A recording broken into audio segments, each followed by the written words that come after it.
Hello అండి, అందరికీ నమస్కారం. ఇవాళ మనం చెప్పుకోపోయి కదా, మధునా పంతుల చిట్టి వెంకట సుబ్బారావు గారు రచించిన ఇద్దరే.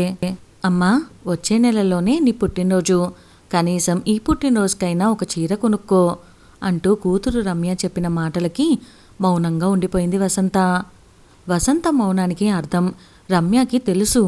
అందుకే మళ్ళీ ఆ విషయం ఎత్తించకుండా ఉండిపోయింది. అయినా అమ్మ కష్టం ఇంకెన్నాళ్ళు? అన్నయ్య చదువు అయిపోతుంది, క్యాంపస్లో ఎక్కడో అక్కడ ఉద్యోగం వస్తుంది. అన్నయ్య అంది వచ్చాడంటే అమ్మ సమస్యలన్నీ తీరిపోతాయి, కుటుంబం ఒక దారిలో పడుతుంది. పాపం నాన్న అకస్మాత్తుగా చనిపోవడంతో అమ్మ మీద ఈ కుటుంబ బాధ్యత పడి కుటుంబాన్ని ఇలా గుట్టుగా నెట్టుకొస్తుంది అనుకుంటూ చదువులో మునిగిపోయింది రమ్య. వసంత భర్త రాజారావు ఒక గవర్నమెంట్ ఆఫీస్లో ఉద్యోగి. అనుకూలవతి అయిన భార్యతో 2 పిల్లలతో మంచి ఇంట్లో ఆనందంగా కాలక్షేపం చేసేవారు. రాజారావు పెద్ద జీతకాడు కాకపోయినా ఉన్న దాంట్లోనే తృప్తిగా జీవించేవారు.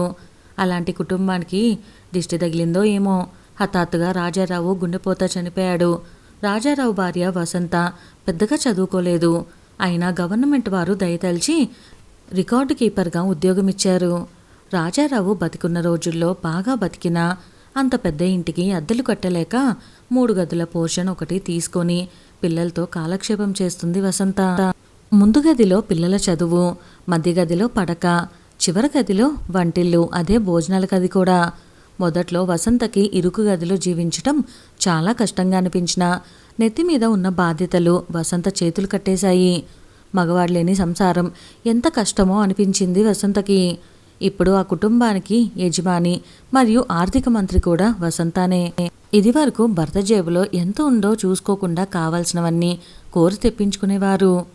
భర్త రాజారావు ఎలా మోసుకొచ్చాడో ఈ సంసారాన్ని, ఖర్చులకి ఆదాయానికి ఎక్కడా పొంతన ఉండట్లేదు అనుకుంటూ రోజు బాధపడుతూ ఉంటుంది వసంత. రాజారావు బతికున్న రోజుల్లో ఒక్కరోజు వంట చేయలేకపోతే హోటల్ నుంచి తెప్పించమని పిల్లలు అడిగితే వెంటనే మారు మాట్లాడుకుంటూ తెప్పించేవాడు రాజారావు.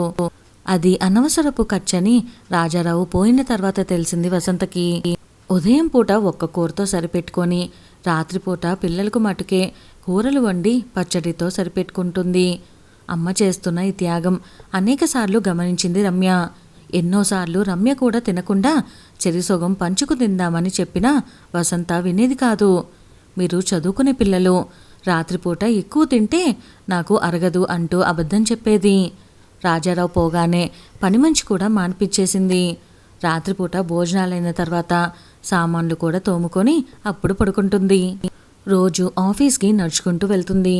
రమ్య, నాకు రోజు వాకింగ్ చేయనక్కర్లేదే, హాయిగా ఇది సరిపోతుంది అంటూ తల్లి చెప్పిన మాటలకు దాని వెనక ఉన్న భావం అర్థమైంది రమ్యకి. కుటుంబ పోషణలో ఎంత పొదుపుగా ఉన్నా పిల్లల ఫీజులకి ఎక్కడా లేని డబ్బు ఖర్చు అయిపోతుంది. పాపం వసంతకి.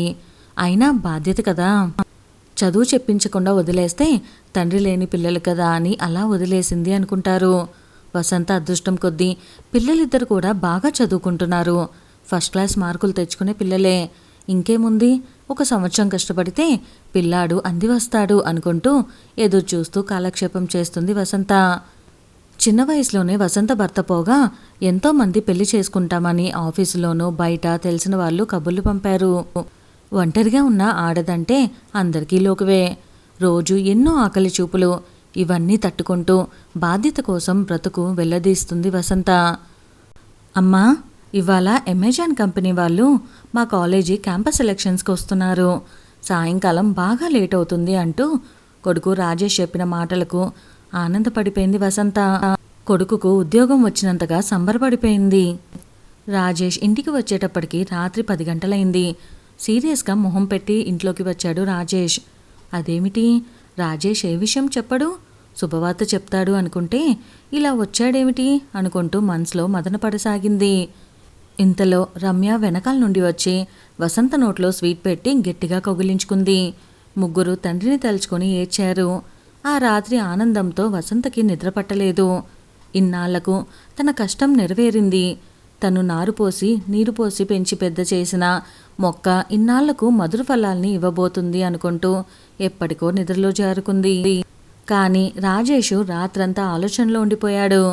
ఉద్యోగం వచ్చిన వెంటనే అమ్మను ఉద్యోగం మానిపించాలి, తనతో పాటు తీసుకుని వెళ్ళిపోవాలి, చెల్లెలకి మంచి సంబంధం చూసి పెళ్లి చేయాలి.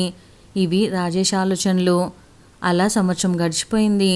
బీటెక్ ఆఖరి సంవత్సరం పరీక్షలు రాసి పూణేలో అమెజాన్ కంపెనీలో జాయిన్ అయిపోయాడు రాజేష్.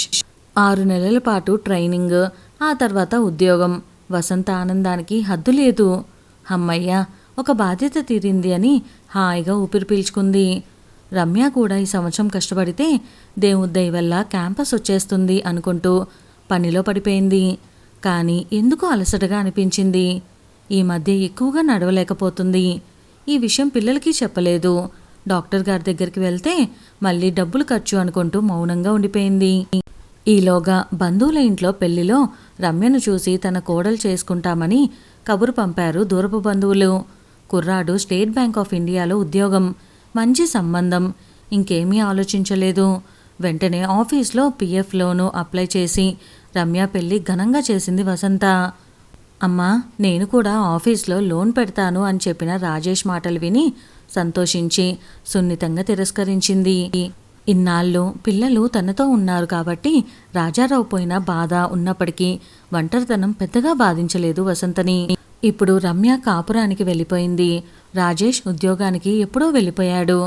ఇప్పుడు ఇంటికి వచ్చిన తర్వాత భర్త పిల్లలు మాటిమాటికి గుర్తుకొస్తున్నారు. దానికి తోడు వయసు కూడా పెరుగుతుంది, ఆరోగ్యం కూడా అంతంత మాత్రంగానే ఉంటుంది. పైగా ఇక రిటైర్మెంట్ 6 నెలలే ఉంది. ఈలోగా రాజేష్ పెళ్లి చేయాలని అనుకుంటూ సంబంధాలు చూడటం ప్రారంభించింది. ఇదే విషయం రాజేష్తో చెప్తే, చూడమ్మా, నాకు పెళ్లి చేసుకోవటం ఇష్టం లేదు. ఇన్నాళ్ళు నువ్వు కష్టపడి మమ్మల్ని పెంచుకుంటూ వచ్చావు. ఇప్పుడు నా స్వార్థం నేను చూసుకొని పెళ్లి చేసుకుని వెళ్ళిపోతే ఆ వచ్చిన అమ్మాయి నిన్ను చూసుకుంటుందని గ్యారంటీ లేదు. నాన్నగారు పోయిన తర్వాత నువ్వు తిని తినక కష్టపడి ఉద్యోగం చేసి మమ్మల్ని పెంచిన విధానం మర్చిపోలేము. ప్రతి తల్లి అలాగే ఆలోచిస్తుందని నువ్వు చెప్పచ్చు. అందరి తల్లులు పరిస్థితి వేరు, నీ పరిస్థితి వేరు. నాకు పెళ్ళి, పిల్లలు, వంశం అనే వాటి మీద నమ్మకం లేదు. నా బాధ్యత నువ్వే.